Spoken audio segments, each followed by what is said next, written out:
Are the reports true? Look, I've said the same to the Sunday Times. I said to my constituents that I believe it's an internal confidential process within the parliamentary party. It's like that for a reason. It's no secret I've been unhappy about aspects of a number 10 operation. You know, I was a Boris Johnson supporter. I voted Leave. I voted for him in the leadership election.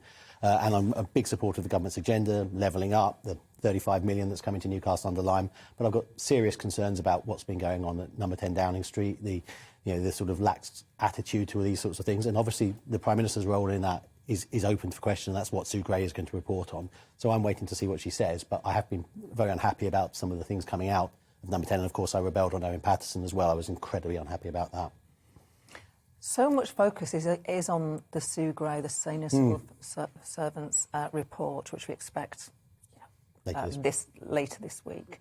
But help me understand, what could she say that would make it all OK? Because we all know that part. Well, I mean, I do think it's a little bit unfair that so much is being, I don't know Sue Gray at all, but so much is being loaded onto one civil servant. And I don't expect her to come out and say, you know, the Prime Minister should resign or the Prime Minister shouldn't resign. I expect her to put out the facts of what happened at these events. And I've heard explanations from, you know, whips from the Prime Minister himself about, you know, their account of this sort of thing.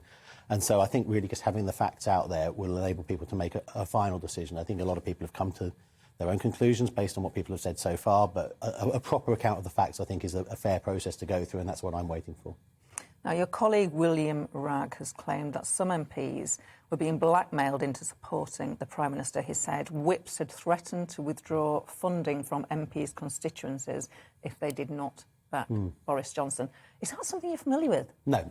I mean, I've had no threats made to me either personally or about funding. As I said, Newcastle-under-Lyme has had nearly £35 million through the Future High Streets funding and the Town Deal funding.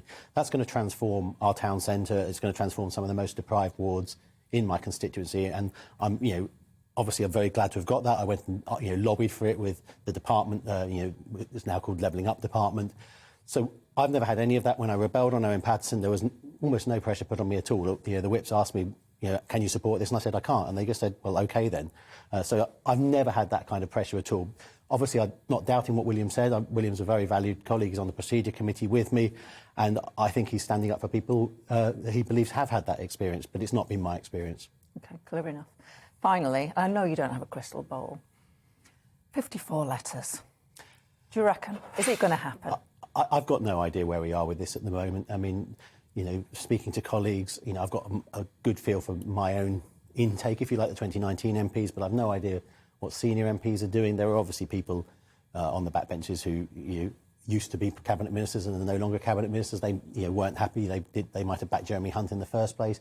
But whether those people have put their letters in, whether they're waiting for Sue Gray, I don't know. You know, it could happen this week. Obviously, it could happen. I think I think we must be somewhere 30 to 40 maybe or so at the moment. So it very much depends on how this report lands and how the Prime Minister responds to that report and, you know, in the statement he's promised to make.